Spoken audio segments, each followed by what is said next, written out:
Yeah, which we're fucking rolling and fucking. What are we doing? We are talking about the.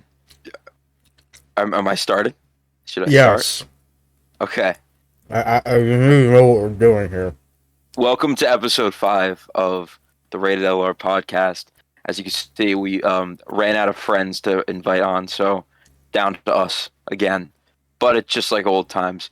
So as we brought up, we're going to do the dreams episode. So finally, we're going to be talking about dreams getting shattered. If Mm-hmm. you're actually looking for us talking about our dreams while sleeping, we're gonna do that when we hit 100 subscribers. So get on that.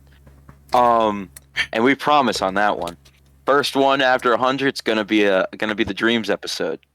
It's got some crazy stuff, including the nut dream, as we will get into in the 100 episode, 100 subscriber episode. Yeah. So we will be talking about disappointing dreams in terms of extremely disappointing video games. Um, me and Jamil both have one specifically that we are disappointed by. Separately, of course, we each have our own. Then we both have games that we've dropped too many hours into, and and still don't like them, but we will still keep playing them. Thus, most people. And then later on, we'll talk a little bit about some favorite video games. Just that way, this isn't all doom and gloom. But yeah. So speaking on disappointing video games, I'd say the biggest disappointment in the video games industry, in my opinion, in my head, my eyes, it's Assassin's Creed Odyssey. Assassin's Creed Odyssey was the 2018 Assassin's Creed release, the second one to feature the RPG elements that Origins introduced. Now, for starters, I liked Unity, and I'm in the middle of playing Syndicate now. I played them all up until Origins, and I'm about close to being done with Syndicate. I will say it's one of the weaker ones, but definitely not as low as I would put Odyssey. In fact, Odyssey I don't think can be beaten as my least favorite Assassin's Creed title. I'll get into that. I will. I'll go into detail. Jamil, how you doing over there? All right. Well, yeah, I'm doing fine, my good sir. But I feel a little offended that you decided to rudely interrupt my lunch break at 2:45 in the morning to start this podcast at 2:45 in the morning. I mean,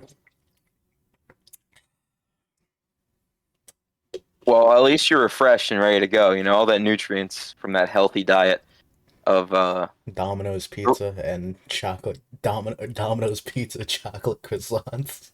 I was gonna say fruits and vegetables, but Oh, we don't lie. sure. What happened in episode 4? What happened to not lying? Didn't we establish that we weren't going to lie anymore? That's probably what I said, yeah. It's not even probably. It is what you said. I listen to these podcasts after the fact. Somebody has to keep you accountable. But yeah, let's gonna get you this train rolling finally. Really disappointing video games. In your case, Assassin's Creed. Odyssey. So let's start it with the tagline of Assassin's Creed Odyssey. And you've Mhm. probably heard these complaints before.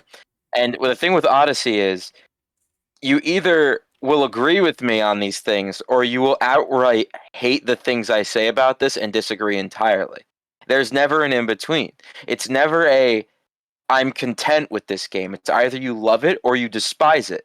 And it's so interesting to me on how divisive divisive, is that what it is? Yeah, Yeah, divide. yeah. Divisive it makes the Assassin's Creed community. So the tagline was, it's not just any Odyssey, it's your Odyssey, implying this is an extremely free to do whatever you want type of video game. And sure, you're free to do whatever you want, within the options of about 4 different activities, over 80 hours of gameplay. You have your story missions, you have your boat missions, you have your run and kill missions, and you have your, well, run and kill in a different way missions. Now, if you really boil down every other Assassin's Creed, that's about the same. But in those games, you at least had most of the time a compelling story, a compelling main character that you're rooting for, some form of realism to the game, as real as it can get when you jump off a skyscraper into a haystack. But you get what I'm saying. It had a form of relatability in terms of this guy is just a dude with an insane amount of skill, not, yeah, this is a demigod who has no correlation to assassins whatsoever. Now, let me preface this, and this is probably going to make people think that this is going to discredit my opinions. I didn't beat Odyssey. However, that didn't mean I didn't put 14 hours of a college try in order to like this game. I Let, tried. let me just interject here. If anyone's sitting there thinking that you need to beat a game to have an opinion on it, just do me a favor and just stop watching this podcast because you're really not gonna like what anyone has to say here. Like, your opinion about something doesn't have to come from the full consumption of that media or whatever it is. You can have 14 hours, as Nick said, of a college try and be able to form an opinion pretty quickly. I commend you for putting 14 hours in a game you were disappointed in. But you may The reason I continue. put that much time into it was because I was just I bought it, right? So let me give you my thought process. When Unity came out, I'll give you this. I'll start from the beginning. I'll give you the spark notes. 2011, I buy Assassin's Creed Revelations off a whim. It looked fun. It was pre-owned on PS3. I bought it because it was around that time where my dad took me out to GameStop to buy one whole pre-owned game. That's how shit worked. I saw Assassin's Creed Revelations on the shelf. It was like $10, and I was like, "Fuck yeah, let's get it." Probably wasn't 2011 though. It was probably 2012, because 2011 it was new. So I get it. I'm playing through it. I've never experienced Assassin's Creed before this. I was loving every second of it. I was enjoying it. I liked Altair and I liked Ezio. I could tell there was something more to what was going on with the Desmond stuff. I just had no idea what was happening there. It also came with Assassin's Creed 1, a digital download. So I downloaded it digitally. I played through it. There was some form of game-breaking bug as I remember it. It was totally probably just a moment of I didn't know where to go next, but I thought it was a glitch because again, I was like I think 12.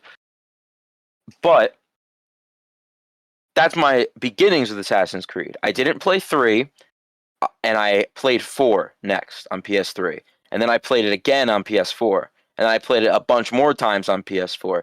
Black Flag is my favorite Assassin's Creed. Then I was extremely excited for Unity. When Unity came out, the PlayStation 4's download system wasn't very good, like how it is now, where you can just hit download, put it in rest mode, let it download, turn it on the next morning, and it's all set, ready for you to go. Back then, for some reason, this was 2014, I pre-ordered the game digitally. All my friends pre-ordered it, physically. I go to download it, and it tells me it's done. It's like got a few hours to download. I was like, oh, okay, I'll let that happen. Then, when I finally go to play it, I do the first mission where you're a Crusader Knight, and then it tells me I need to let the game fully finish downloading in order to continue.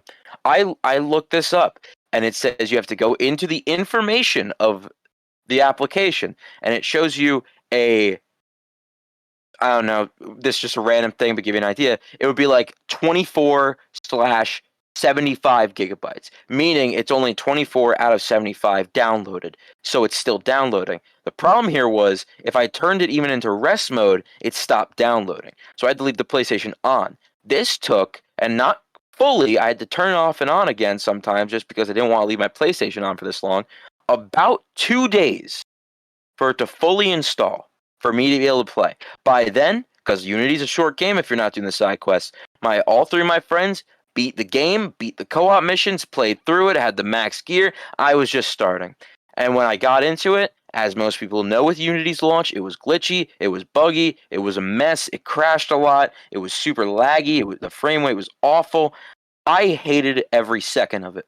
I wanted to enjoy it, I really did, and I just hated every second of it. I beat it, but then again, the story mode's a very short story mode. It's about 3 missions per sequence compared to Black Flag, which from what I remember was like at least 8 missions per sequence, and Hold not on, including the just going travel back a times. second.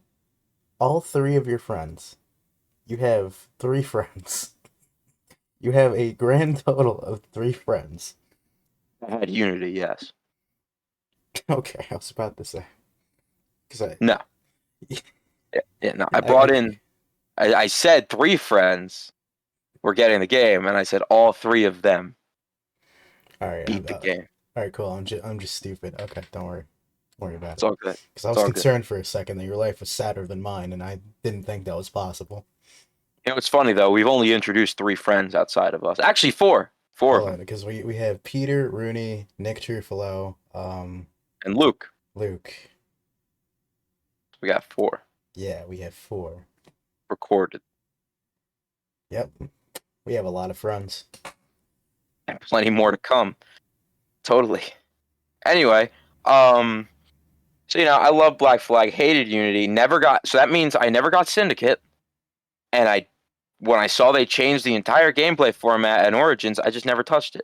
As time went on, especially last year during the dark times of COVID and quarantine, I played the Ezio trilogy, all 3 on remastered. I played Assassin's Creed 3 remastered. I played a little bit of Liberation. It was a little too clunky for my liking because, again, PSP game remaster for PS4 wasn't really the best. Played through Black Flag again, played through Unity again. This was important. When I saw Unity and I played it again, after it was all said and done, it has now become my second favorite Assassin's Creed. Can't really explain it other than I enjoyed it so much through this playthrough. It was enough to turn my opinion that much. So, as you could see, my opinion can be changed very easily as long as I have a good experience with the game within like the first at least hour. So, now we're going to pull it back.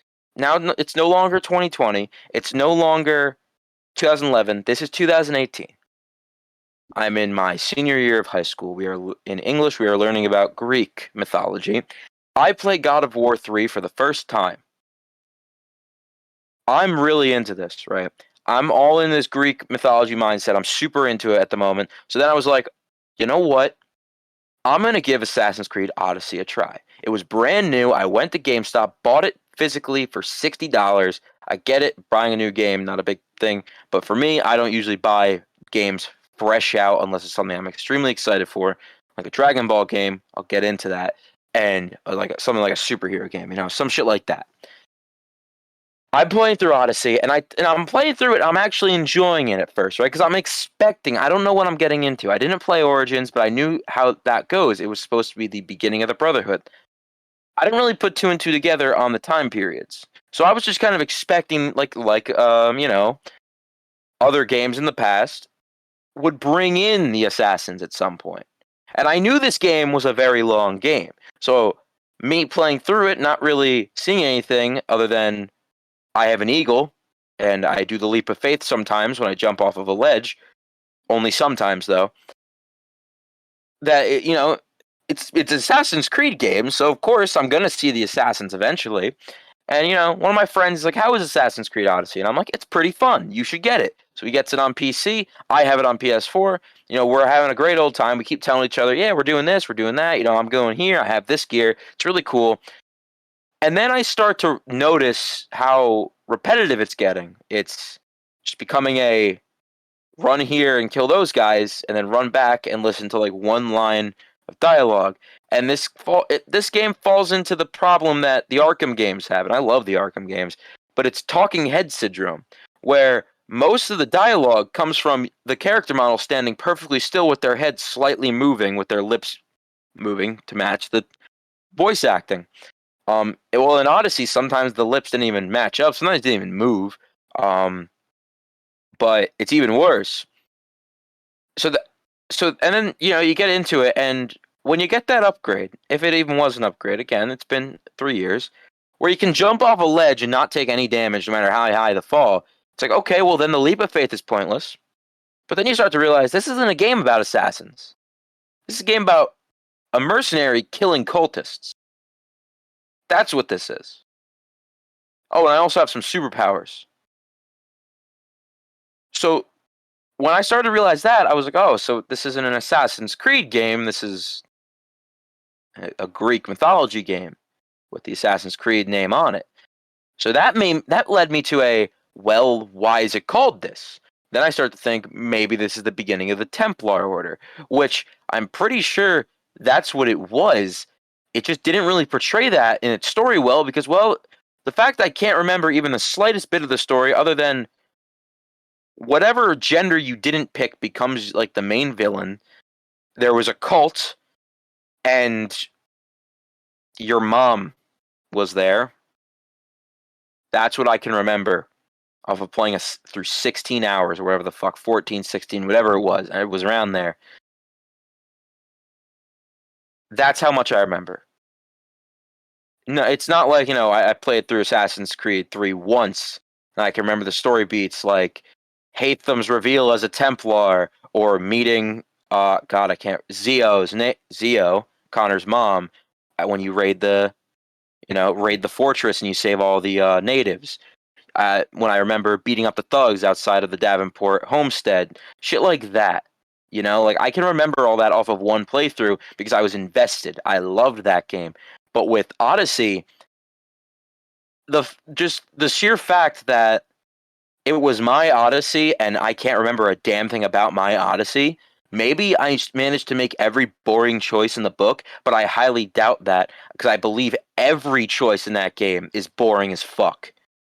I believe this game is a boring slugfest that simply wants you to put in hours so that way when Ubisoft shows the game to their shareholders and say, look, it's got 150 hours of gameplay and content in it. It's going to keep them playing forever. That's what they want. Of course, a company needs to make money. However, shown by many other companies like Santa Monica Studios, Insomniac Games, Naughty Dog, fucking even Ukes, for Christ's sakes, Rocksteady, they all make games and they make them well. They make them good. And by Ukes, I mean just Ukes, not in 2K's sense, just Ukes.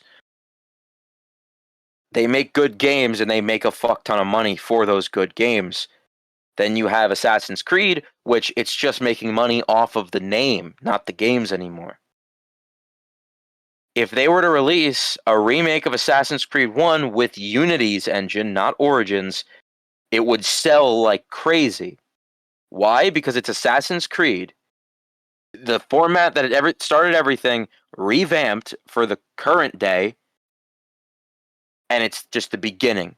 It's simple as that. Kill like 9 targets, kill your main enemy, do some side shit along the way, jump off a few cliffs into haystacks. That's Assassin's Creed at its core. Assassin's Creed Odyssey not only destroys the gameplay and having fun, destroys the lore in terms of, well, Cassandra is related to Aya from Origins, but why? It, Cassandra should have a fuck ton of Isu blood, right? So why does Aya, when she's in front of pieces of Eden, such as the apple, not have it react when other characters like Desmond, who had a very minimal amount of Isu blood, have the apple go off like crazy? I don't get it. Doesn't make much sense to me. So, there's that. There's also, oh my god, Jamil, you know how much I've ranted about this game and how many points I've given out, and I actually can't remember them all right now.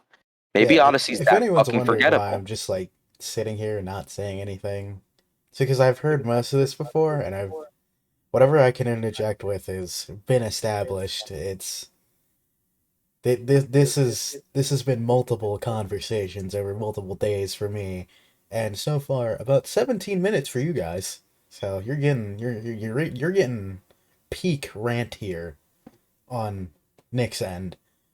But trust me, I'll be here later in the episode. Just Yeah, he yeah, will. just So pretend I'm in the corner of your house. yeah, Yes, just your house, not your room, your house. Doesn't matter what hiding corner. Just I'm there. in the dark. Possibly, yeah. And then Nick is right next to you, ranting about Assassin's Creed. Yep, that's what you clicked on this video for. You saw the assassin in the thumbnail, maybe. Who knows? We don't know yet. But so, as I was saying, Odyssey just not a good game. In short, it its length. It's literally quantity over quality. It's length without any kind of flesh and meat to just give you. Why in the Animus am I able to make a choice?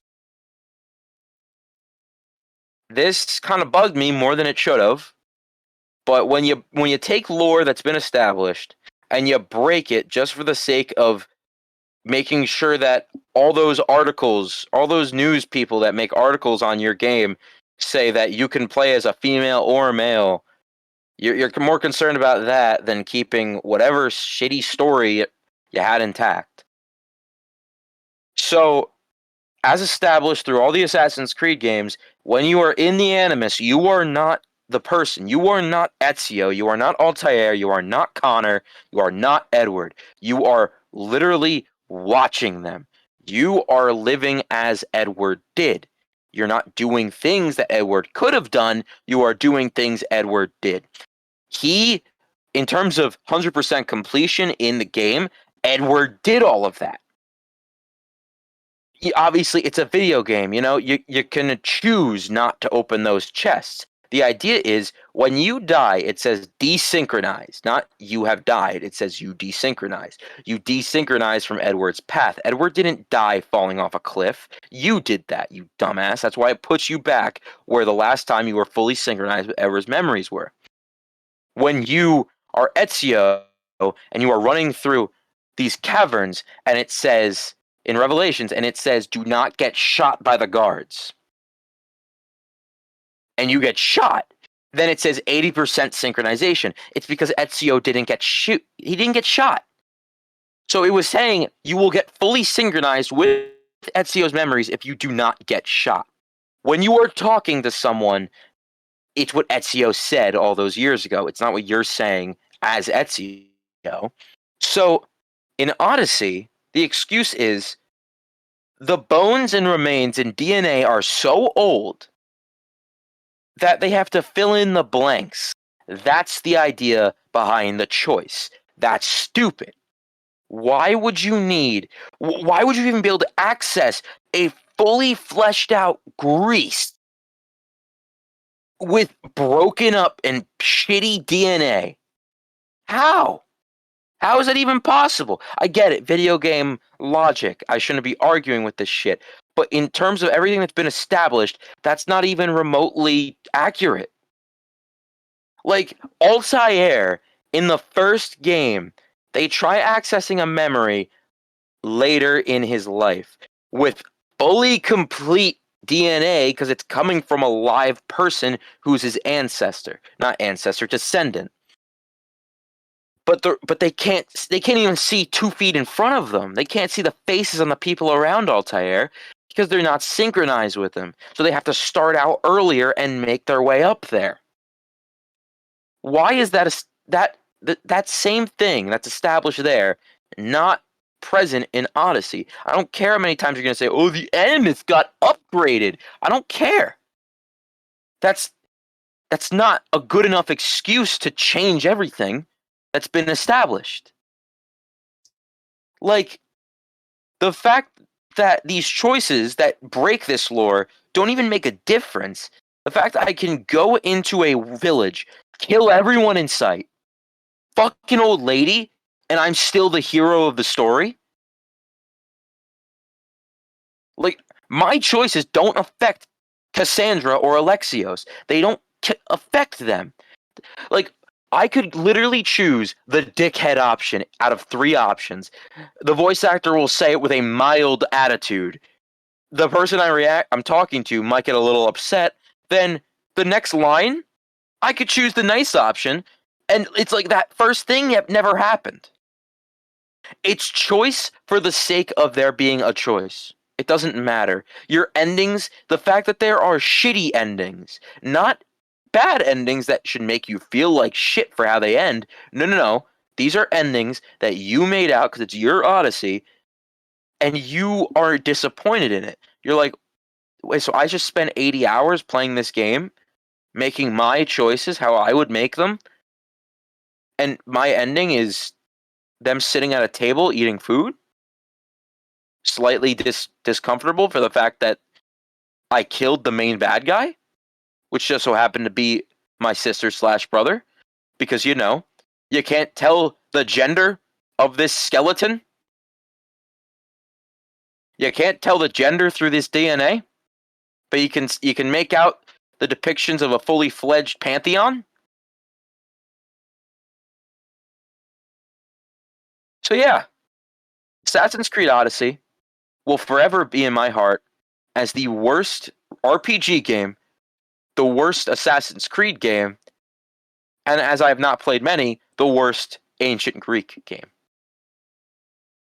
And I biting the bullet, and I'm gonna play Origins. I got it for literally $1 through sales and other means.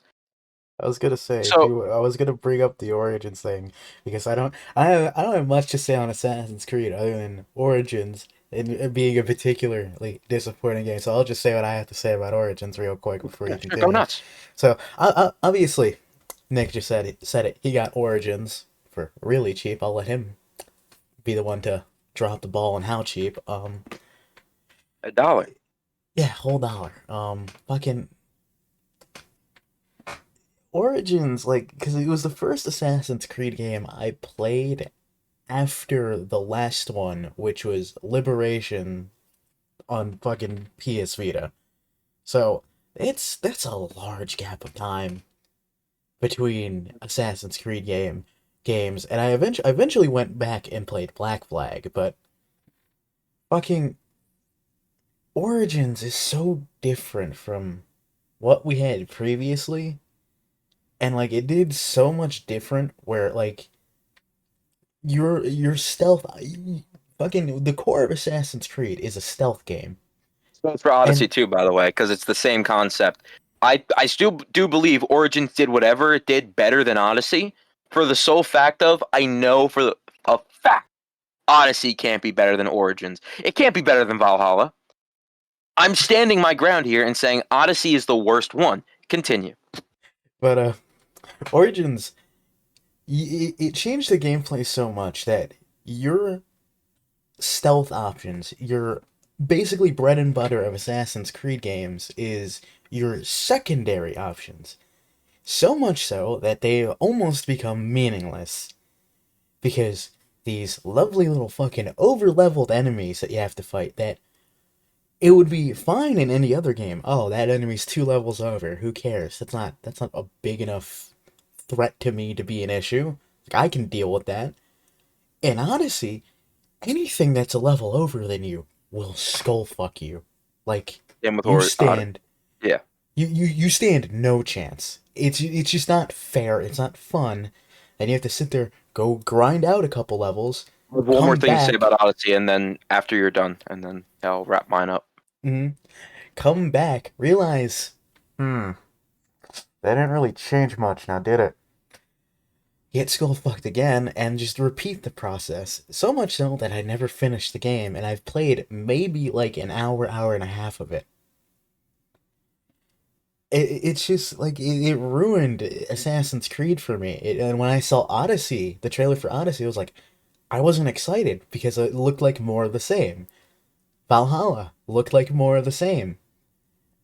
And it's just like I don't want to play these games. But now that you, Nick, own Origins, I wonder. I'm gonna reinstall Origins on my Xbox. Would you like to just compare notes? Because I want to play it again. So next podcast, I will bring up Origins, and I will let you all I know. was gonna say next podcast. And this is a promise. This one's a real one. like say as real as the Dreams episode when we hit 100 subs, I will tell you my opinions on Origins as I go. And I know it's a long game and I don't have much free time to sit down and drain into an RPG. So we'll see how far I get if I don't complete it. I hope I do. But See then what I again, I do. got it for $1, so if I don't like it, at least I'm not hurting like I did when I bought Odyssey for $60. I made sure that this scenario is either I enjoy it and I got it for basically free, or I hate it and I lost nothing except time. Oh yeah, that's right. I forgot. I didn't buy Origins.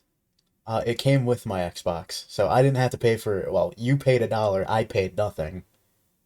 Damn, so But you're I even getting guess out of there easier. didn't you But then didn't you again, get the DLC? yeah, I have all. I I by th- the way, yes, I did get the gold edition, the $100 bundle for $1. I think mine It, came with DLC, but I never I didn't play it enough to look into it, and I don't remember. It's been that long. But yeah, no. How about this? Next podcast or whenever we get a chance, because who knows, maybe Origins can be an episode by itself if we both end up playing all the way through it. But if maybe not, it'll be a topic. Because maybe a short episode if anything. yeah, no, I because we've been talking about Assassin's Creed a lot outside of the podcast, When and I obviously as I you. do things, I go through phases throughout the years of I like this for a few months, and now I'm fading into this one, and then this one, and then this one. Last a few months ago, like 2 months ago, it was Transformers. 2 months before that, it was Marvel stuff. Now it is Assassin's Creed again. So I'm getting all my Assassin's Creed liking through this. As in, I'm playing through Syndicate for the first time. It's underwhelming, but I expected it. Now I'm going to play through Origins with literally expectations of I'm hoping it's just better than Odyssey, and I don't think it could be worse. If next week or whenever we upload another podcast, if I say I don't like Origins and I liked Odyssey better, I'm so sorry for future me that I had to experience something worse than Odyssey. I just don't think it's possible, though. Now, going back to Odyssey, just to finish off my little thing here, what Jamil reminded me of is level scaling. Level scaling is something that should be in a game when you're doing something like a new game plus, where you keep your levels and your upgrades. So that way, when you go through those first missions, that you're not steamrolling it. It's making sure that the enemies are a challenge for you, but you can beat them. In this game, you start with it. Level 1, you're already getting level scaled. You can't over level. I get that might not be a problem for some, but for me, when I'm playing shit like Fallout 4, for example, I'm gonna go fucking explore. I'm gonna get the best fucking gun I can, and then I'm gonna start steamrolling until I can't anymore. Then I'm gonna go get a new gun, and I'm gonna find a better one. Shit, that's how I play those types of games. I like to over level because I like to do side shit. Then I like to do the main thing. I always like doing side missions in these open world games because it makes me feel like I'm getting more out of what I bought. With Syndicate, I did every single borough. I've done every side mission for Charles Dickens, Charles Darwin, Karl Marx. I've done all of those. And that's why I'm taking so long to beat Syndicate when the story I think is about fucking 4 hours long is what it seems like. So when it comes to Odyssey, when I'm playing through it and I'm doing these tedious fucking side missions and I'm getting barely any XP and I say, okay, the mission that I got my ass kicked was level 10. I am now level 11. Even if it's not much of an over level, I'm over its level and I have no more side missions that I know of, so I'm going to go and do that. Wait a minute, it's also level 11. Why did that happen? Oh, it's because it level scaled to keep me nice and even with it. Why? Why is that a thing? Why can I just sit there and grind till level 40 and the mission I'm on is still the fucking same when it's a goddamn tutorial mission? Why is that a thing? You know why it's a thing? Because Ubisoft is a company that likes making money, as all companies do, but they are scumbags to the fucking earth. They put Why is there an XP boost in my single player game?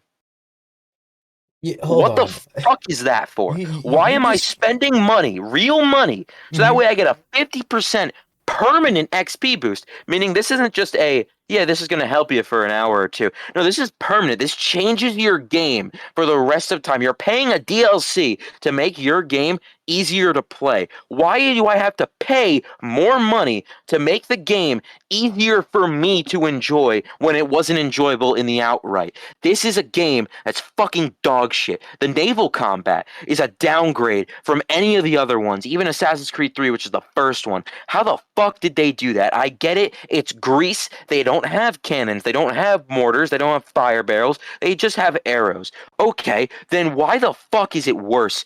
Still, why can't you make some form of cool twist on it? Why is it just look left and hit shoot? That is all it is. I get that. So what you could say about Black Flag, Rogue, AC3, but it's not. It's just I don't care. The fact that it's a newer game by 5 years and it is not good. It is worse than any of those games in terms of simply just its naval combat. Why the fuck even have the naval combat?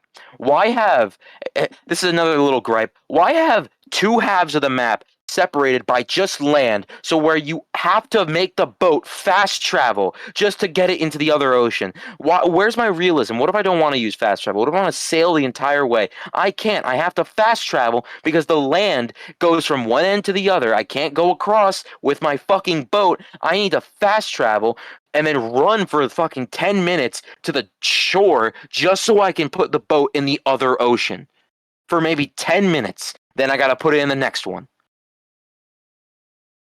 Odyssey is a fucking disgrace of a video game. I hope whoever listens to this loves that game, so that way they can be mad at me. Because you know why? I'm a little annoyed at them personally. This is now a bitter rivalry me and you are gonna have, viewer.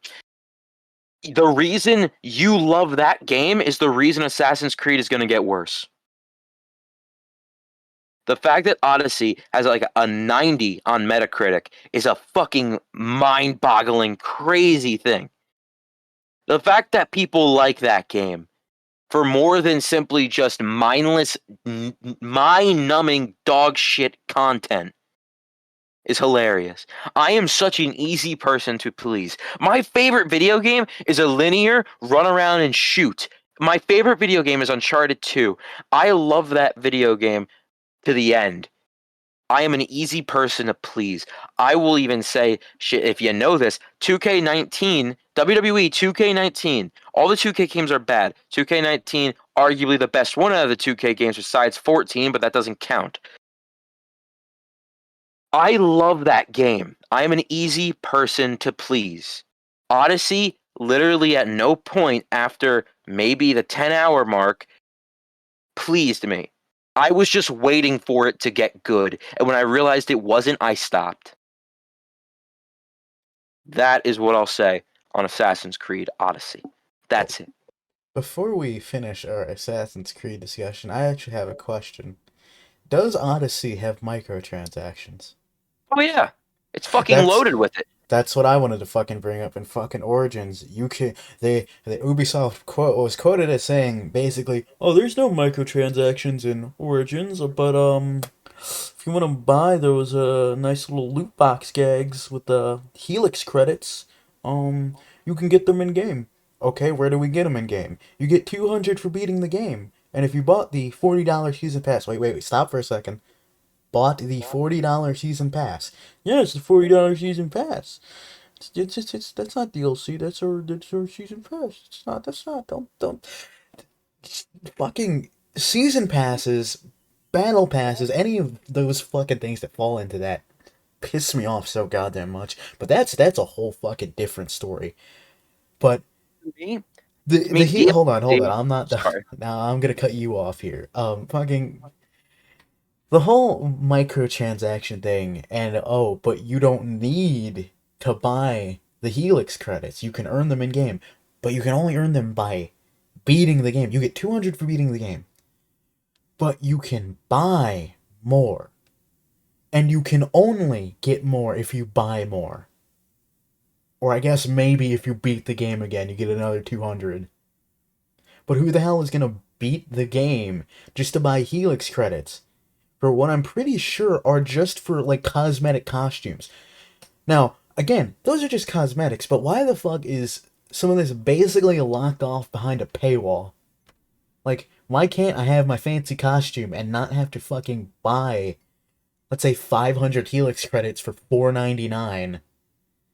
Like, I remember in Assassin's Creed games, when you wanted a cool costume, it was usually locked behind the end of a side mission quest, like the Templar outfit from AC4, where you had to go kill specific Templars and get the keys, which they all had their own specific cutscenes and assassination quotes and confessions, and you would take their key, you would bring it back to your little stronghold where there was a Templar armor case because it was a former Templar stronghold. You would unlock them as you go, and then at the end you get a cool outfit. Simple as that. You just play through some side content to get an outfit. Where did that go? where did single player games not having microtransactions for literally no reason go? Like, Assassin's Creed, I don't care if they ever. Well, to be fair, Assassin's Creed games did have multiplayer, but it wasn't open world multiplayer. It's not like GTA Online. Like, there is no reason for Assassin's Creed to have microtransactions. Literally none. My thing, DLC, sure, but yeah, yeah, that's what I was gonna say. like the XP boost thing from Odyssey, like why? Just fucking why?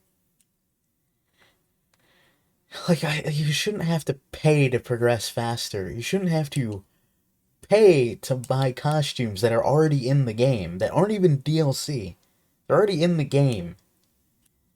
Single player games like Assassin's Creed shouldn't have microtransactions, and I don't know how many people have to fucking say it for people to get it through their thick fucking skulls, or specifically game devs to get it through their thick fucking skulls, that they need to fucking stop doing that. But wait, people will still pay for them for no fucking reason. What drives me like crazy after hearing that thing with the with Origins, you get 200 credits for beating the fucking game. So you get to spend these credits that you just got for beating the game. You're done with the game now. Now you get credits to get a Mm-hmm. costume so that way you can put it on and turn the game off because there's nothing left to do. Hold on, let me. Now, mind you, I'm not 100% sure if you only get 200 for beating the game. That's just what I've read. Because I'm Right. looking it up as we're speaking. But if you really only get 200 for beating the game, that's fucking ridiculous. So here's another thing I want to bring up now. We're staying on Odyssey or just Assassin's Creed. I want to preface all this. I have no problem with a season pass as long as it's something interesting. I'm going to put an example here. So, with the perfect Arkham Knight, Arkham Knight has a fuck ton of DLC in it, right? However, the the season of Infamy that just adds four unique side mission stories just into the open world while you're playing through the main story, and they mesh perfectly with the rest of the game to the point where it's not even noticeable, but they are things that didn't need to be there. You don't need them, and they don't feel out of place when they are added. It's simply you want some extra content that we're throwing in, and it's not like this content's shallow either. It literally closes off arcs. It closes off the Raja Ghul storyline from Arkham City. It closes off the Killer Croc story where he's been since Arkham City. It shows the ending of Mr. Freeze and Nora's story. Like, it's got good things in this. Like it that's something like a season pass is done right with. With Unity introduced the healers credits. And it's because in Unity there was customizable options. You could get a piece of clothing and you can get it for the currency in the game. Now the currency in the game is a little hard to get. However, if you renovate shit, this is a little secret tip if you're playing Unity. If you renovate buildings throughout the city, spend money on the buildings, you will start receiving like 20 grand every like 5 minutes. And if you're doing this while playing through side missions and shit and trying to 100% this game, you're going to be getting so much money that you're not even going to realize how fast it's filling up. Or it's going to be more tedious to go back to where you get the money out of the chest because it fills up after a certain point. That's going to be more tedious than doing anything else. The fact that the most tedious thing to do is to go get your money, that's a good thing. So in that game, the Helix credits were simply a way of making the game have less content. So in turn, in my opinion, it's actually a bad thing to buy those rather than a beneficial. Never beneficial in my eyes to pay more money like that, but for someone who would think, "Oh, I'm just going to buy the best gear right from the start," well, congratulations, you literally took off 20 hours of your gameplay. And I'm not saying Unity's a grind fest. I'm saying there's incentive to get there. It's not difficult. It's not a hard task. It's incentive to say, "Ooh, I really like the legendary Napoleonic fucking boots." I don't know, like, but oh, they're 100,000 credits, not Helix credits. Those are different. Just 100,000. God, what are they called? I'm gonna call them reals. They're not called reals, but that's what I call like almost every Assassin's Creed currency. Mm. That's what I remember from Revelations, I think. No, that's Black Flag I'm thinking of. Anyway, it's like 100,000 reals. Okay, well, I get 20,000 reals every time, every like 5 or 10 minutes or so from my cafe theater income. So I'm gonna go do some side quests, fill out my completion bar, and then I'll just go back and keep collecting that. And then in like about half an hour, I'm gonna have those boots. The end. Or if you have friends that have Unity, you can do the co-op missions, which give you like 20 grand a pop. And those are faster because you're having fun.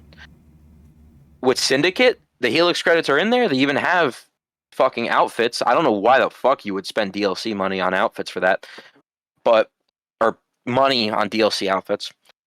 And then you got the Jack the Ripper's DLC story. Dead Kings was in Unity, but that doesn't count because they gave it out for free because of the horrible launch. But there's the Jack the Ripper story in Syndicate. I haven't really looked into that, but I mean, hey, it's there if I want it. I don't think I'm going to get it because Syndicate was kind of underwhelming, but it's there if I want to play more Syndicate, right? With Origins, it's like there's 80 hours or so, right? Like give or take in a full-fledged Origins playthrough. I don't think I need more content. Unless, of course, I love this game, which then sure, I got it all for $1. I'll play through the DLCs.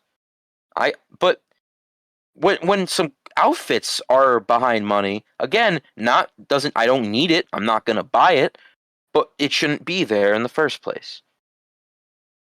It just shouldn't. Not in the way they're doing it anyway.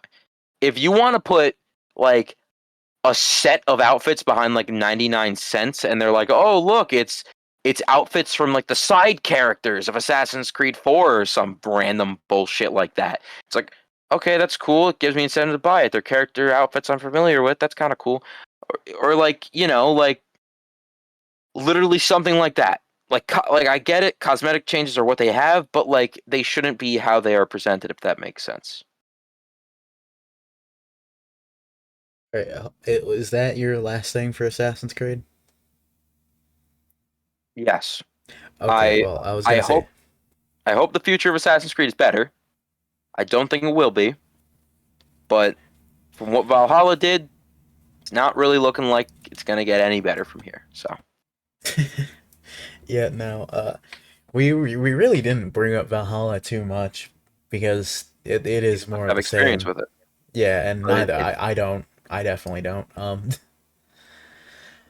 Fucking just to retract my statement about Origins earlier about the microtransactions. From what I read, you can apparently exchange orichalcum, which is just another material in the game, for whatever you can buy for with Helix credits. And the Helix credits only are for like time savers, stuff like that, and like random items in the game. So there is an option to not buy Helix credits for those items. And beautiful. you do also get 200 Helix credits for completing episode 2. But again, that's still like nothing. That is, according to them, less than $2 worth of Helix credits. Beautiful. What a nice company. So I definitely do not have because we're gonna be moving on to my probably most disappointing game because I actively was keeping up with the release of this game, Dynasty Warriors 9, which I'll get to that in a minute, but I just want to preface this with I only do not have as much to say as Nick does with or I only do not have as much to say about Dynasty Warriors as Nick did with Assassin's Creed, especially since he apparently took 48 minutes of our time with just Assassin's Creed. God, Assassin's Creed is shit fucking game right now. Shit franchise right now, I should say. But Dynasty Warriors 9. Actually, Nick, have you ever played any of the Dynasty Warriors games? Are you Never been familiar with them at all? associated. I know the Dynasty Warriors gameplay Right. Just from a bare bones because that's what it's usually categorized as in other games. But I've never played one of those games. Have no idea about them, if they even have a good story or not. Don't even know a single character from them. So go cool. nuts. I will. Okay. What you need to know about Dynasty Warriors. Oh wait, First, sorry. And at the end, we're just gonna speed run our favorite games, pretty much. yeah. And then also the two big guys. You know what I'm talking about if you remember. Yeah. Um so fucking Dynasty Warriors. First, I think it's the first two games are completely different from completely different from 3 to 9. First two games are like beat 'em up style games, or not beat 'em up, just like fighting games essentially. Those were I never play them, but I've seen gameplay of them. They're cool. 3 to 9 onwards are what everyone knows as Dynasty Warriors or doesn't may not realize they know as Dynasty Warriors. If you've played Hyrule Warriors, whatever the One Piece game was that's also made Pirate by the same Warriors. people. Yeah, Pirate Warriors. Sarah, like, I if it played Pirate literally Warriors 3. Not a One Piece fan. I just thought it would be fun, and it was. pretty much anything that ends in Warriors is either an anime tie-in or somewhat Asian inspired is probably based on the Dynasty Warriors games. I know there's one more that's Greek inspired, but I've never played that, and I don't know how it is, so I'm probably not going to play that. But how I got introduced to well, hold on, let me go back to the gameplay of Dynasty Warriors. It's a beat 'em up game that basically is just a walking power fantasy. It is you versus thousands upon thousands of literally just punching bags. You get to spam the square button or fucking X button on Xbox. It's funny, I have an Xbox, but I still do not remember where the buttons are laid out. I remember PS3 controller better than I do an Xbox controller. Makes no sense, I know. Not important. But you get to spam one of those buttons, maybe two, sometimes even three, over and over and over and over and over again. And that's pretty much it for all 9 Dynasty Warriors games in terms of, or not all 9, but 3 to 9 in terms of gameplay. Pretty straightforward. Literally anyone could play this. Some people don't like it, some people do like it. They're pretty mediocre games, to be honest. And the story isn't much better. So, there's gonna be a trend here. These games are generally considered mediocre to average, except for the people who like them, and I just happen to be one of the people who likes them. Partly because the Dynasty Wars games are based in history. The Basically it's based off a book called The Romance of the Three Kingdoms, which is based on the Kingdoms period in China. Yeah, here's your history aspect for Rated LR. So we can finally say that tagline of history in our channel banner makes sense now. Basically, China split apart like it always does, which, if you know anything about Chinese history, is kind of a trend. Split apart into three kingdoms: Wei, Wu, and Shu. There's it splits a little further than that. Not important. Three kingdoms are important. Essentially, everything that goes on for however many years, eventually leading to Wei technically winning, but they get taken over by another group afterwards.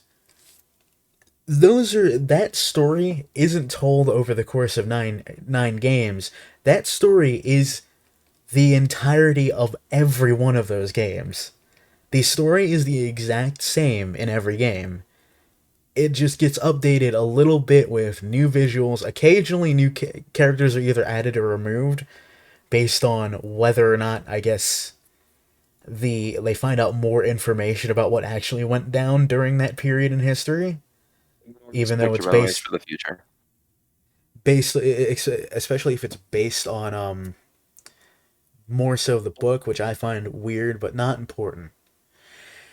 It's essentially the first game that I played in that series was Dynasty Warriors 7 for PS Vita, and who boy did I have a lot of fun with that. So much so that I almost 100%ed it. I wanted to, but I could never find a guide for it because it was a PS Vita game and a really niche Vita game at that. So there wasn't a lot of information on it. So I never So I did my best to 100% that game. I didn't come close, and I don't think there was any like way to check really. But that's not important. That's what got me hooked into the Dynasty Warriors series. And because I'm kind of a history buff, I love history like that. I actually these games have an encyclopedia in them, basically. And I would sit and read that every once in a while because I just thought the history was so cool. And it's just like these games legitimately got me reading a fucking encyclopedia. Then I bought Dynasty Warriors 8, and it was pretty much more of the same. And I was like, okay. But I don't know what it was. Like, nothing really changed between 7 on Vita and 8 on an actual PS3. Because I got it for PS3. It was also released on PS4, I think. I don't know what changed, but I was slowly losing interest in the series. Mostly because more than likely because it's the same story being retold again. But like you get really invested in it if you're the type of person who would like that kind of game.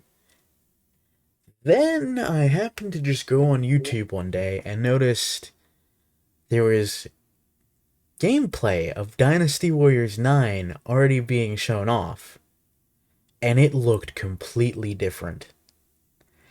Now, obviously, the Dynasty Warriors games are beat 'em up games. Obviously, they're pretty straightforward. All of them have been linear beat 'em up games. There's a level you go through and you complete the level. Dynasty Warriors 9 is open world. There is there is no way at the time that I thought this could work.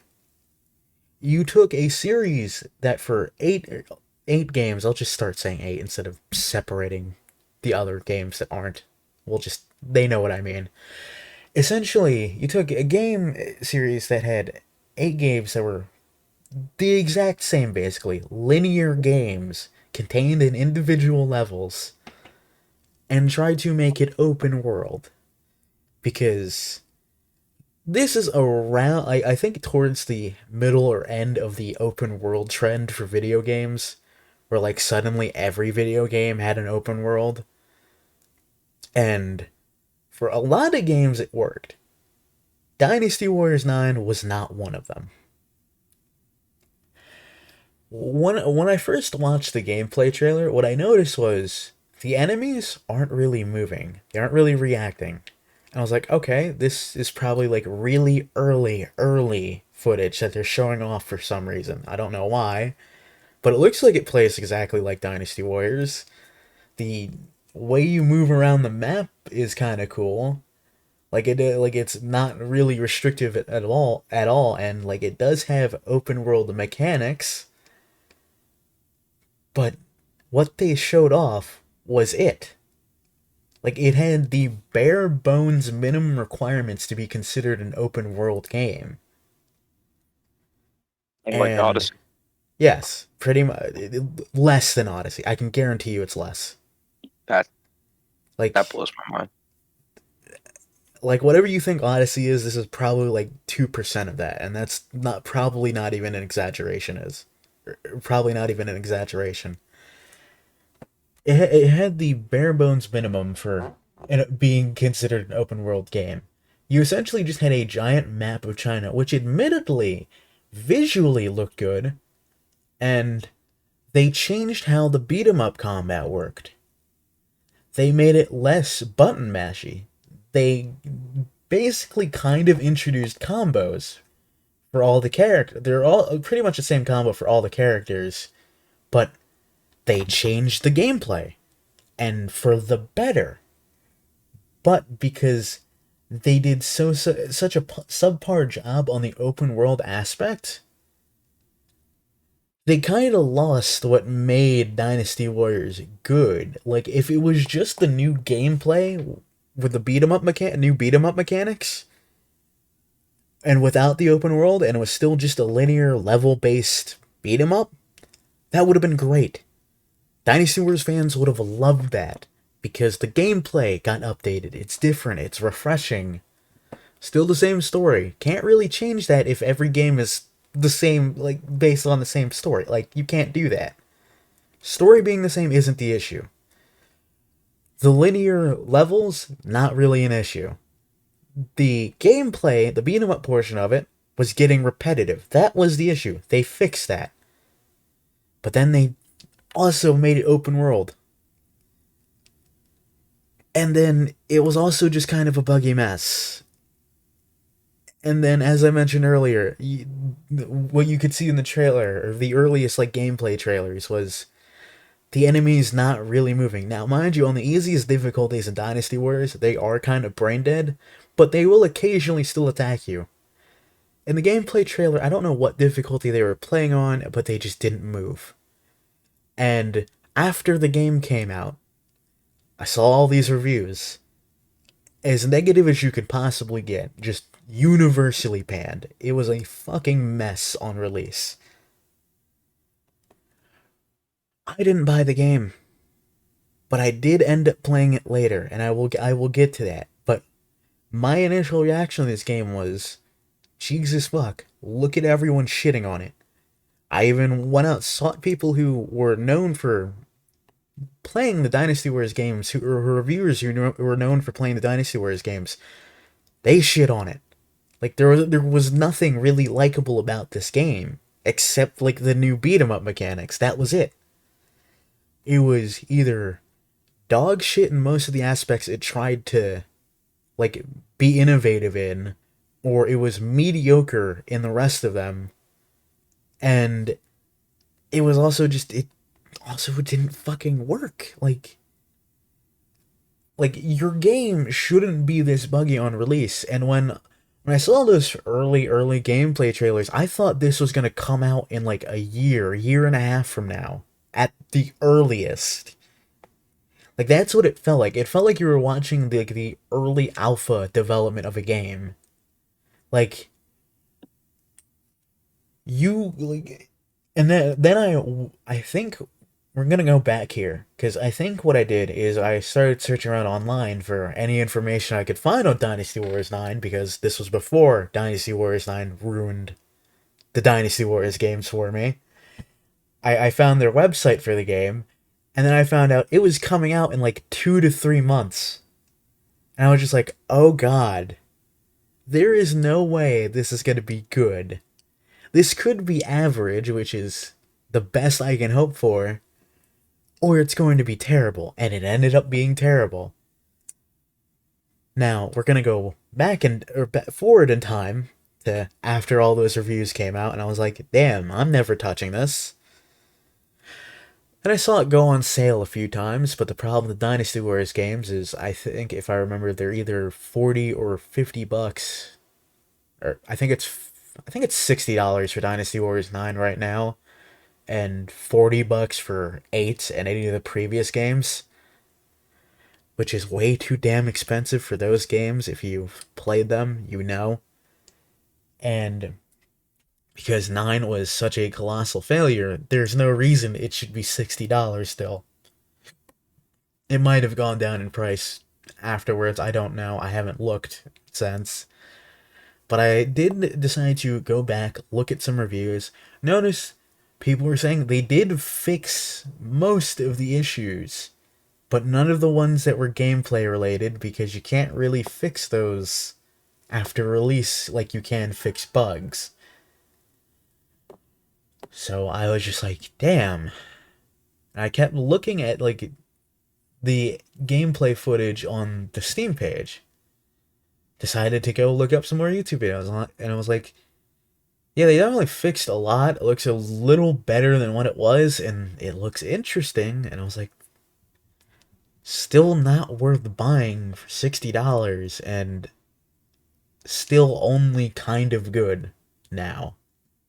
And only kind of good to those who like this game, which is, again, me.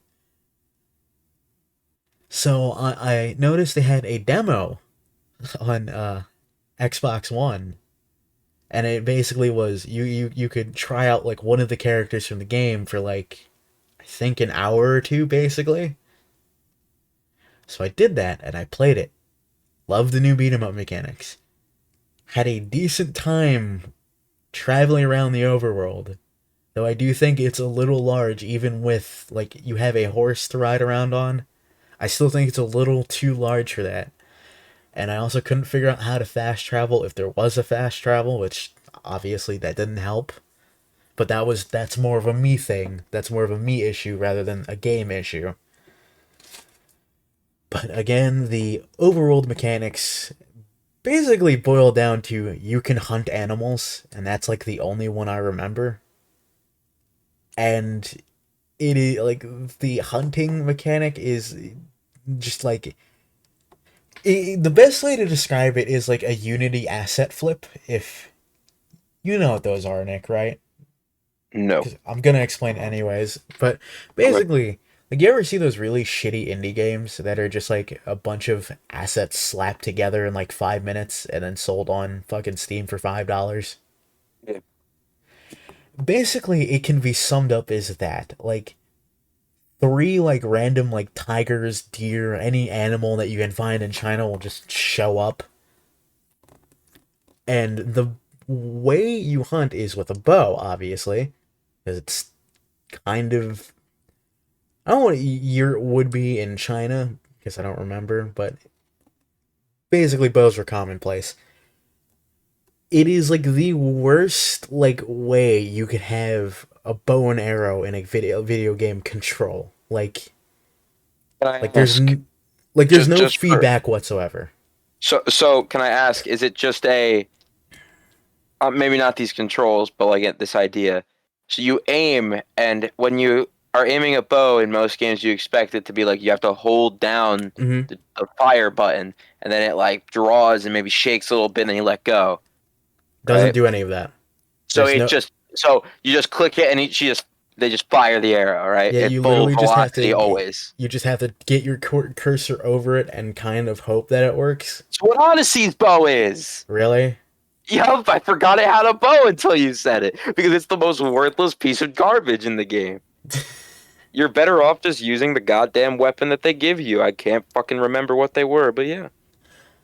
I think Dynasty Wars 9 came out around the time Origins did, because I was about to say, damn, maybe that's where they got the idea for their open world mechanics from Odyssey. You know what? I bet the fucking president of Ubisoft was like, damn, Dynasty Warriors 9 is great. I love this game. Hey, make, make my Assassin's Creed like this. Fuck Syndicate. We don't want that anymore. I get he's not a grizzled American dude, but like I picture any big president of a company as Vince McMahon, so. But besides the gameplay being slightly above what it normally is, and specifically the overworld mechanics being terrible, as far as I know, the story is still the exact same, slightly updated, new cutscenes, either characters were added or removed again, standard Dynasty Warriors formula. So, like, I have no opinion on that. I can't, and I didn't. I only played a demo. I didn't actually play the game because I still will not buy it. I absolutely will not. And as far as I know now, as everyone says, it kind of just plays like a normal Dynasty Warriors game again. But the problem with that is like you didn't need to make Dynasty Warriors open world. You just needed to improve upon the formula.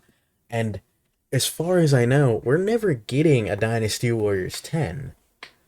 I don't necessarily want one anymore, but like I would have liked to see like the final Dynasty Warriors game in the series after 9 be like either a return to form or they somehow perfect the open world formula and that be the last game, because how they managed to make a franchise of 10 or almost 10 games with spin-offs with other games based off the formula of Dynasty Warriors, how they got away with making that but having the same story over and over again is impressive by itself. But I just like I don't like I wanted this game to succeed. It didn't. And now that it hasn't, there is almost no future for Dynasty Warriors anymore, and that's what's sad. Closest thing I can get is I think they're doing it might already be out. I think they're doing another Hyrule Warriors. Yeah, they are. Hmm. I think they already did. Yeah. I don't know. Every Nintendo game is $60. It's a bit much for me. So, But I'm hurting for money at all times, as are all college students. that's honestly everything I had to say about Dynasty Warriors 9. I got nothing. So, gonna completely tone shift just because I want to make this a thing that we do. Right? I brought this up to you before the podcast, like hours ago. Hmm. I want to introduce a little bit of a cool little segment, just to give back a little bit to the people who listen for an hour at us complaining about video games. The three Um, people who do that, yes, yeah, who we for know. now, for now. Hmm. Maybe in the future people are listening to this. 2024, videos will still be up if YouTube is still.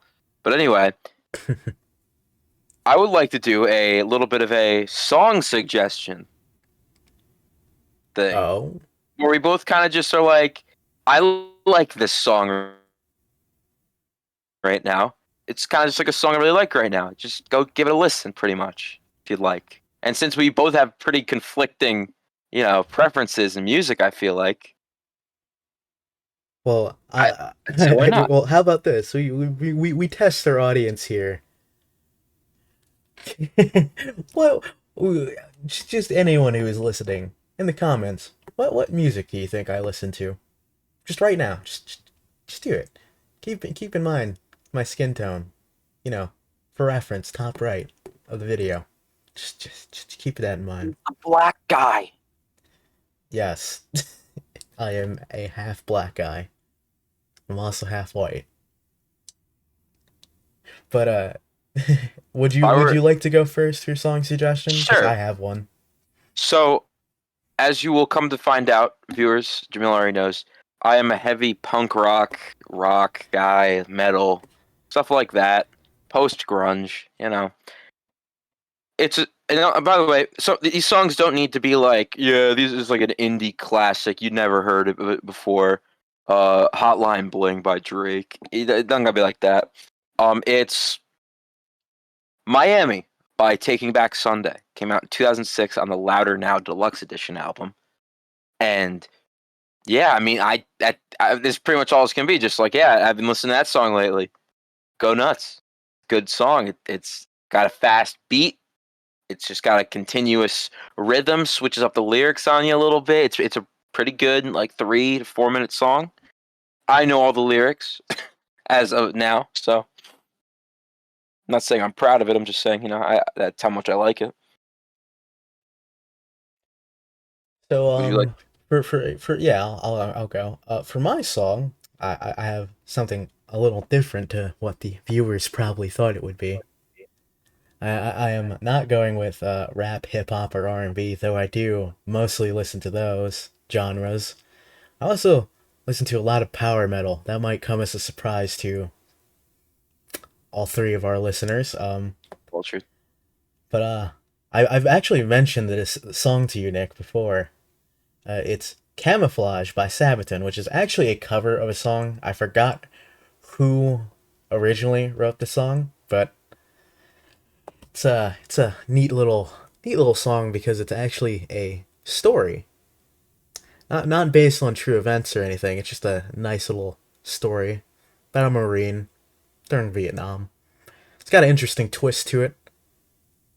It's also kind of catchy. Think it's definitely worth a listen if you're into power metal, or if you just need some kind of.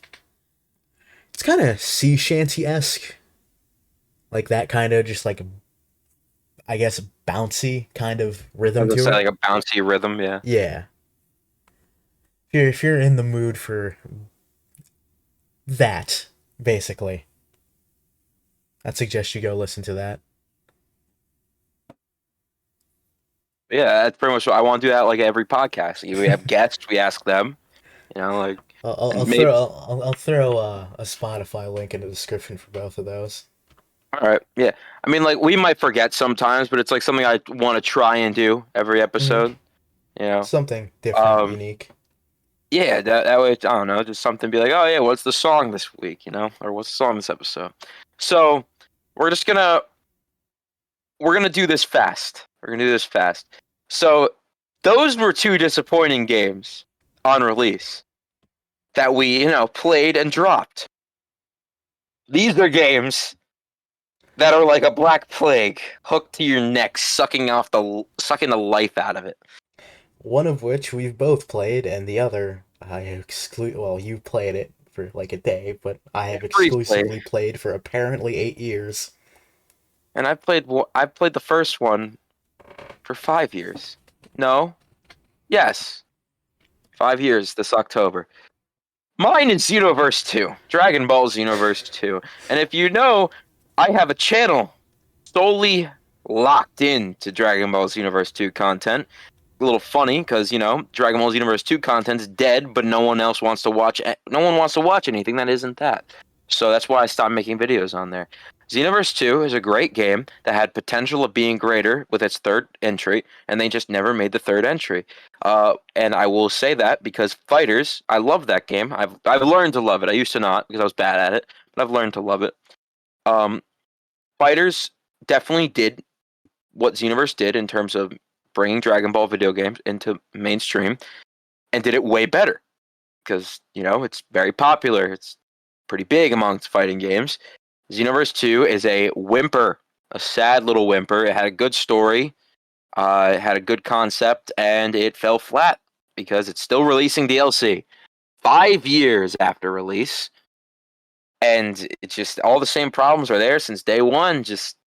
And if they fix one, just another one comes up because I feel like they just want to keep putting bugs or not bugs, but unbalanced things in there just so they can fix it a few months later. A little bit of a tinfoil hat there, but Well, you I you can't say preface this. fix. They just improve on one end and then break on the other. It's just a bad balancing act. Nothing ever is balanced. But I can go into Xenoverse 2 a lot. I just wanted to put that out there and say that is. And I also will say I have dropped hours into this one. Like, this was a game that was on my PlayStation for like 4 years straight, and I delete and download a lot of games. That was one that never left. It isn't on there anymore because I play fighters more now. But Xenoverse 2, as much as I love that game, probably one of my favorite Dragon Ball games, not a good game. A game does not need to be good to be fun. Always remember that. You can have fun with a bad game. It's when you don't have fun with a bad game that's when it's bad. You know what the best example of that is for me? But, Sonic 06.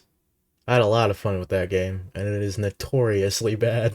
oh yeah, no, I beat that game fully. Not that I liked it, I just did it Yep. on one night when I was like, "Fuck it, I'm gonna do it." When I first got it though, I really liked it. I mainly Yeah, just I kind of thought it played was up until cool. I unlocked Shadow, and then I just played all of Shadow's story, and then didn't play it anymore because I was a Shadow kid. I'm a Silver kid guy. It's no use. No Take use. this. It's no use. No fucking use. No You know what else use. is no use? Arguing the fact that War Thunder is a bad game. Because, well, I'll let you say why. You. Ah, see, for those who aren't aware of what War Thunder is, there's a running joke in the community that the tagline for this game should be War Thunder. It's almost fun. And according to my account on Guide Entertainment, which are the people who made War Thunder, I've been playing this game since 2013. 8 years. Keep in mind, Now, there are kids in first grade that were born in 2013. yes. Give you that idea. Hmm. I have seen this game go from something that was filled with potential to something that is just slowly turned into probably one of the most negative, not toxic, just negative communities out there. Sounds Like, like the wrestling community. pretty much. There is almost never anything good said when talking about War Thunder right now. The game, there are not many games like it. There are games that are similar, but none that are anywhere near like it. But over the course of 8 years, I've watched this game go from, yeah, people generally agree this is a great game, the devs are cool, microtransactions, even though it's a freemium game pretty much, aren't that egregious, to, man, fuck this game, I'm quitting. Microtransactions are fucking ridiculous. The game's unbalanced as shit. This game is legitimately taking a toll on people's mental health. Actually, I shouldn't say that. Uh, that might that's gonna come out a little wrong due to recent events. If you are a part of the community, you might know what I'm talking about, and I was tempted to just ignore it, but I feel like if anyone in the community is listening, they know what I just realized might have been implied by me saying mental health. But we'll just move along, hopefully. Um, it's one of those games that you play because you've committed to it rather than because you like it. Like, if I were to quit War Thunder today, I would feel robbed because obviously I put 8 years into the game. Most of my channel's content is about War Thunder. I'm one of those few people who can say they In reached line with max Universe. level. Yeah. I'm one of those few people who can say they reached max level in War Thunder. I'm one of those few people who can say they reached top tier in War Thunder. Because the grind in the game is so fucking egregious, half the players quit before they even get there. Like, War Thunder isn't friendly for new players. Like, all their trailers show off this nice new modern bullshit like attack helicopters, fucking fighter jets with fucking air to air missiles, all this shit. When you actually start the game, you're starting with pre Second World War like planes and tanks and ships, but nobody really plays ships. Let's not pretend here. Um, I just say every time Jamil has talked to me about War Thunder, especially when he was trying to get me to play it with him, he would always say that exact thing where there's ships, or no, there's planes, there's tanks, there's ships, but nobody plays ships, so they just were not going to do that every time. I'm not saying it's a bad thing. I'm just saying consistency. That's what and that is. here I'll say this: ships are fun. It just needs a lot of work to like really be good, to like really be worth playing for World like of more than once. Warships. Yeah, no. If you really want to play ships, play World of Warships. If you don't like War Thunder's tank combat, play World of Tanks. If you don't like War Thunder's planes, don't play World of Warplanes because that is actual garbage. They're that is the one fucking game that the World of like franchise can't get right. World of Warplanes. There is no one, even the people who play that game, would rather play War Thunder. I refuse to believe otherwise. World of Tanks, I understand why people like that game. World of Warships, I totally get it. World of Planes, fucking hell, that's not happening ever. I'll fucking play fucking Hostile Skies on Roblox before I play fucking World of Warplanes. But yeah. In short, War Thunder, it's almost fun. Universe 2. It almost had it right. Yeah, you can say that about a lot of disappointing games. They have these lovely taglines of just, man, Dynasty It's not Wars just any 9. Odyssey. Why did you It's do your this? Odyssey. It's not just any Any Odyssey. Odyssey. It's It's almost an yeah. Odyssey. It's Odyssey. Oh man. Give me a time on the episode right now. We are at 1 hour, 23 minutes, 29 seconds. Do you think we have time for favorite games or no? I mean, we promised it. We can be quick about it. All right, you go first then. Okay, well, if I'm going first, I'll talk about another game that I've spent almost a decade in. In fact, I've spent more than a decade in. Technically, if I'm remembering right, this is the first MMO I've ever played.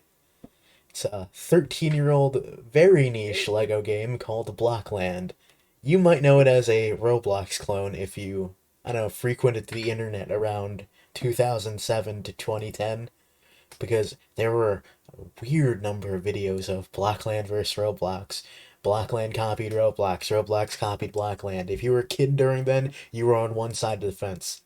One It side of was this, it was Captain America's Civil War, it but with was. block It's characters. it's more like David versus Goliath, and instead of David, slinging a rock at Goliath, it was more like David walked up to him, kind of kicked his shin a little bit, and then Goliath just pushed him into the fucking ground. And Goliath walked away. David climbed out of the hole and just kind of went on with his life. That's Blackland versus Roblox for you. But I spent most of my childhood with that game. I spent most of my time now with that game, even though it's long since dead. Game only ever reached 200,000 players. Nowadays, there's maybe 20 servers, which for some reason 4 players. I don't know why anyone's still playing for fucking server hosting for a game that's been very clearly dead. Been dead for a few years now, but we've all huddled into these niche communities on Discord where we all like stick to one server basically because there isn't enough variety for you to jump servers consistently.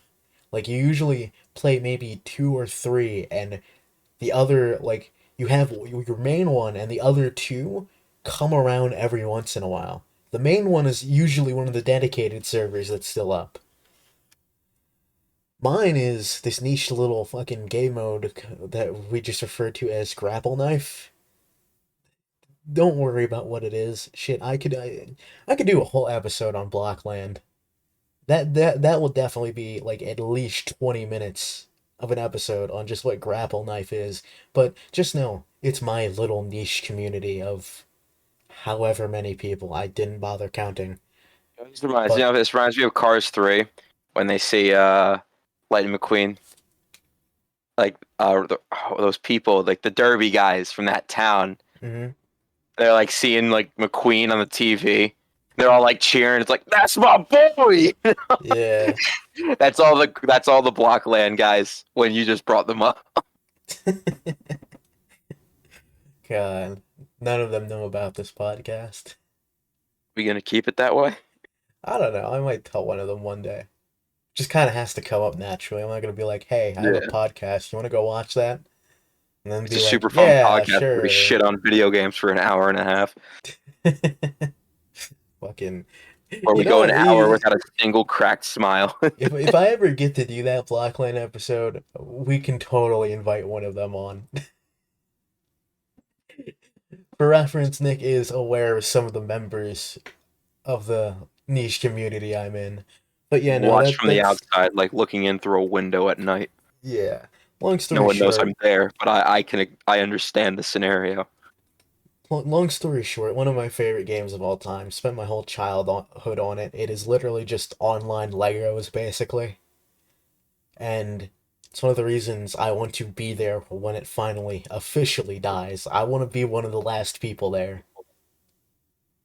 Like I want to have that moment in Futurama where it's Fry, Bender, and the professor all watching the heat death of the universe in a time machine.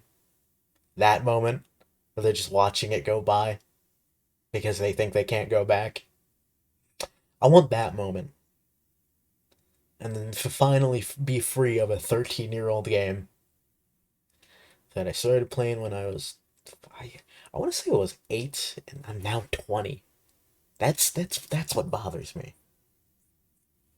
It's like 12, 13 years ish that game's been around. But what's your favorite game, Nick? I brought it up a little earlier in my rant of Assassin's Creed Odyssey. Mm-hmm. Uncharted 2: Among Thieves. This game came out in 2011, and if you know anything about the PlayStation exclusives, if you had a PlayStation 3 and not an Xbox 360, or maybe you had both, as long as you had a PS3 through its lifespan, you probably at some point knew about the Uncharted games. Uncharted 1 being one of the biggest exclusives, and so was Uncharted 2 and 3. 2, in my opinion, is the peak of just the game itself. Uncharted 4 was definitely a great ending. So I had a PlayStation 2 until 2010. I had it after that, but 2010 I got my PS3 for Christmas and still have the same one. I mean, I've gone through a fuck ton of different controllers, but it's still the same PlayStation 3. And this PlayStation 3 came with Medal of Honor Limited Edition and Uncharted 2. I also had Need for Speed Hot Pursuit that I got from my brother who yeah, so those are my 3 games. I mainly played Need for Speed and Medal of Honor because Uncharted 2 just kind of seemed like I've never like Need for Speed, I knew because I had PS2 games. Medal of Honor, it looked like Call of Duty, so I knew that one. Uncharted was just different to me. I just was like, it's whatever. And I played through like the first 2 levels, like the first 3 levels, and I just kind of dropped it. For reasons of I was a pussy 10-year-old and I was afraid of the Borneo and level where you go into the temple. If you know what Uncharted 2 is, you'll know that level. It's just kind of a thing where you walk through like a little temple of a bunch of skeletons and you have a torch with a blue light. You see all the blood on the floor. It's really dim lighting. And as a 10-year-old, you'd have no experience with any Uncharted games. You just don't know what's going to be around the next corner. You trick yourself into thinking it's a horror game and you stop playing it. That's how I was. So, because I didn't watch YouTube, I didn't watch any playthroughs. I didn't play it much. But then I went back to it, like maybe like a few months later, because I was like, I didn't know what else to play. I'll play Uncharted 2. And so I finally get past that. It wasn't scary in the end. I loved the game. I was enjoying it so much. I literally wanted to be Nathan Drake when I grew up. And then you get to this one level, Chapter 17, Mountaineering. By the way, this game is a linear story game. It's a chapter format. It feels like a huge open world because they make you feel like that. It's not. It's very linear. It's a climbing. It's Tomb Raider-esque. It's very Tomb Raider. People just call it the PlayStation Tomb Raider. It doesn't deserve that. It does its own things very well. And then the new Tomb Raider, well, Uncharted 4 and that new Tomb Raider, 2013's Tomb Raider, I mean by new, coincidentally were very similar. I'm not going to say that one copied the other because they were both in development at the same time. And then, they're both great games. If you like Uncharted, play Tomb Raider. If you like Tomb Raider, play Uncharted. But Uncharted 2, it gets to this one level, Mountaineering, Chapter 17, where you're climbing and you have this guy named Tenzin. This sounds so out of context. This guy named Tenzin, you're in the Himalayas, and he doesn't speak English. He speaks Tibetan, and he can't understand you either. So you're just going off of this mystery of you're sent up here by this guy named Schaefer. He tells you the secret of the Chintamani stone is something that you cannot let the wrong person have. So go up into the mountains, find my expedition that I went on during World War II, and it'll show you what what the reason is as to why you cannot let Lazarevich, the main bad guy, have the Chintamani stone, which is like the main treasure of the game. And when you get there, well, while you're still climbing up this mountain, you don't really know what's going on. It's really eerie. You don't have a weapon. You're just climbing with kind of like this ambient music, wolves around, the sound of shattering ice in the distance. Drake's kind of witty commentary on what's going on, talking to himself because he has no one to talk to. Tenzin doesn't understand him, and he doesn't understand Tenzin. It gets you this really good atmosphere of you're not comfortable at all. You're in at every other level. It was like most of the game takes place in Nepal. It's like a cityscape in a war in like civil war. So you're going through like this like resistance built town with your partners Chloe and Elena. So you got familiar characters here. Then you get on a train and it takes you up to the Himalayas, and that's where we are now. So the camera sometimes while climbing gets into a fixed position to where you cannot move it, it just moves as you move.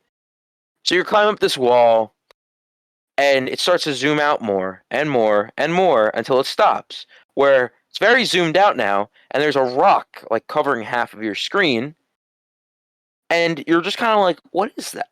And it's like it doesn't really look like a rock, but you can't really describe it as anything else, more of a silhouette. When you get to the top of your ledge, the camera's still zoomed out, and this rock moves and turns toward the camera, running at the camera. Obviously not running, but it moves, makes a movement towards the camera going off screen. This shit scared the fuck out of me. Jamil, if you could do me a favor and put a fucking screenshot of this thing on screen, my 10-year-old brain, who was scared of the horror movie commercials on TV, got Oh, scared shitless that's and what just that's did. something I always hated when I was younger on fucking YouTube. Whenever you'd get a fucking commercial for a horror movie and you either couldn't skip it or you didn't want to look at it because there was always a jump scare right before you fucking could skip it.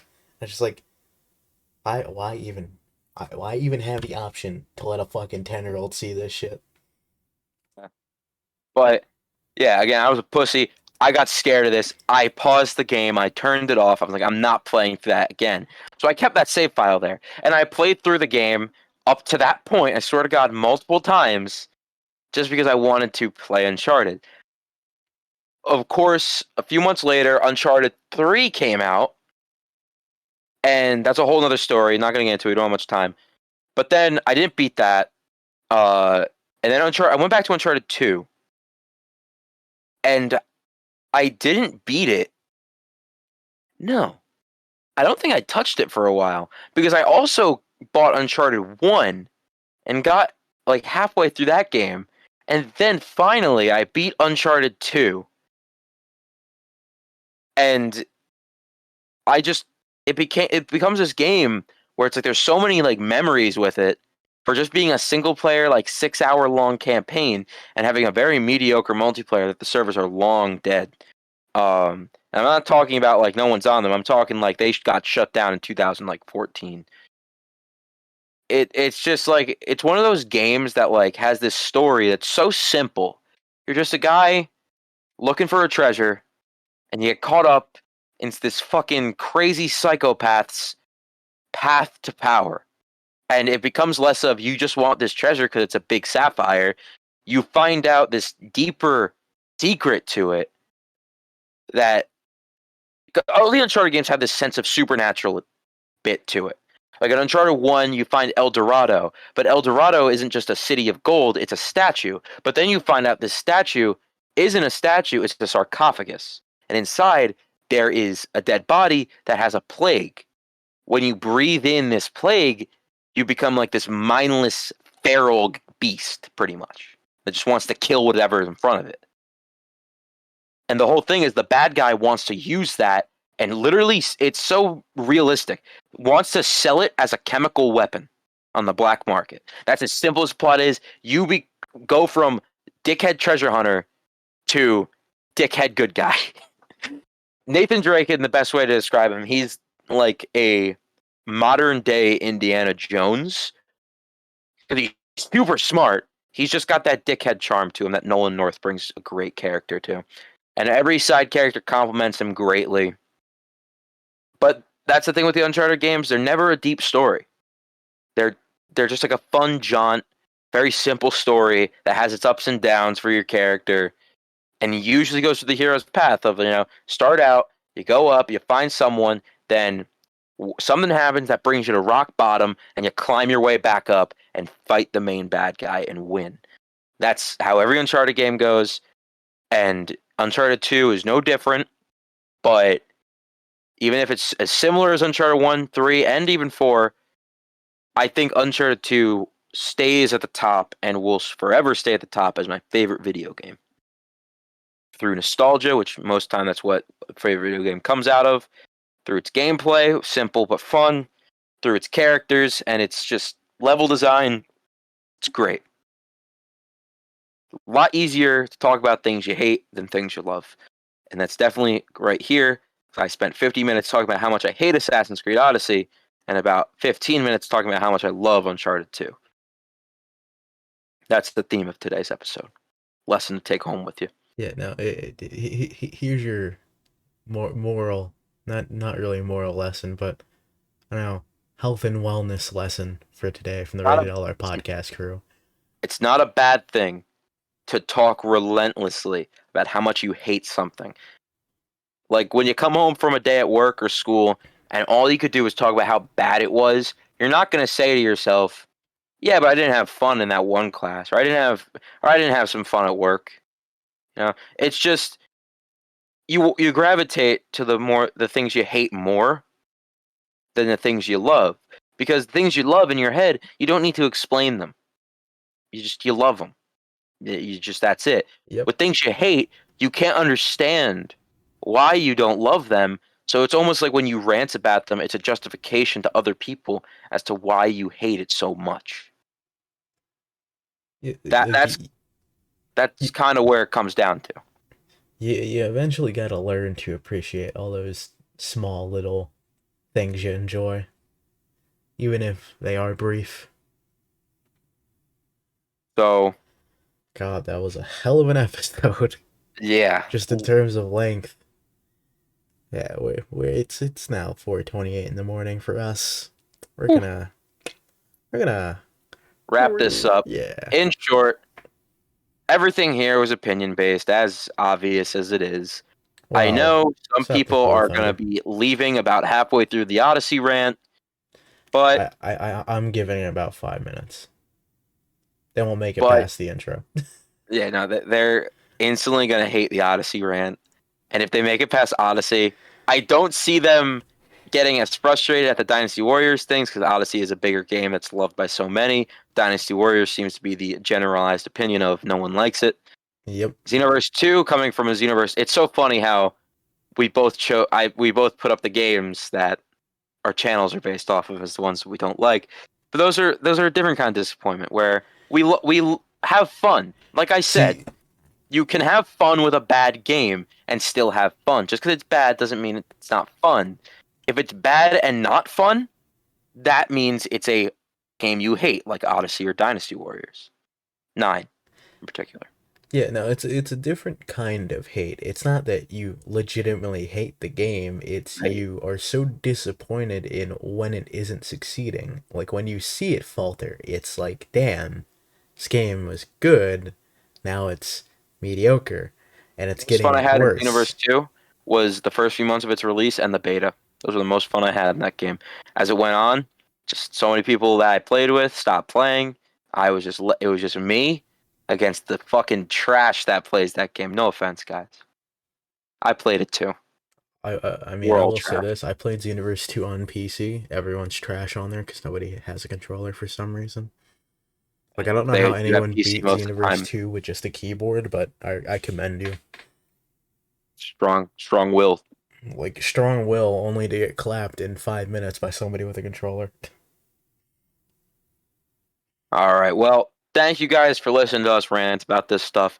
We just thought it'd be a fun little thing to put out there, change up the spice things up a bit from just the normal talking about random bullshit. This time we had kind of a formula here. We also have this new little layout that we're going with. I think you'll appreciate it. Jamil I think put it a looks lot of work good. into this. There's still some adjustments that are going to be made, so don't be alarmed if you notice a few more things changing, but it's not going to be too drastic. It's going to be slow and gentle, cause we're like that. Yeah, But yeah, we certainly didn't expect this episode to go as long as it did. it's my fault with the Odyssey rant, but it's okay. The Odyssey rant was a highlight. I got loud. I got angry. My dogs got woken up when I started getting loud. Yeah, I was kind of just like, damn, he getting heated. You got to make the point, man. When you're fighting against a crowd that loves the game, you got to get loud. You got to get stern. You don't have to Do be not right, you fuck just with have me. to be loud. That's the takeaway from this That's episode. that's that's the other takeaway. That's the second moral lesson. If there's anything, grow up, become a politician, get loud, get proud, you'll win it. Talk about gay frogs. It'll work, trust me. Yeah, some shit like that. All right. And don't worry, as long as we get 100 subs, Yeah, we that will get dream. that Dreams episode out to you. We got plenty of things. Remember, you're looking for the nut dream. We're gonna reveal that. That's the big topic of the Dreams episode. We have it all done and ready to go. Totally not lying about that one because we don't lie anymore. Um, but the, Questionable, the but the biggest truth of this episode, if anything, 100 subs is the dream episode. Thank you for watching episode 5 of the Rated LR podcast. We will see you next time where we talk about something else in the same vein as every other episode. you know, we don't got a plan for next episode. No Feel plan free at to all. leave something in the comments. We need Yeah, those. yeah. And check out Also the shorts. likes. We're gonna do some highlights soon coming out. We got if you don't feel like digesting a full episode, you can take your pick at some little moments that we pick and choose to put out there. It's all coming in due time. We'll also eventually have more longer clips in the shorts as well. Because, you know, I think Nick's Odyssey rant could. That's at least a three On his part love with rant. Assassin's Creed Odyssey. And it's just a clickbait into getting people who love it to just get destroyed by it. That's happened to me before. I've clicked on a video thinking they're gonna talk so good about a game I love, and then they just shit on it, and I get so like upset. Yeah. But that's all about it, man. Don't get hurt by other people's opinions like I do. It's not a good thing. Not a good thing at all. All right. See you Bye. guys later. Bye.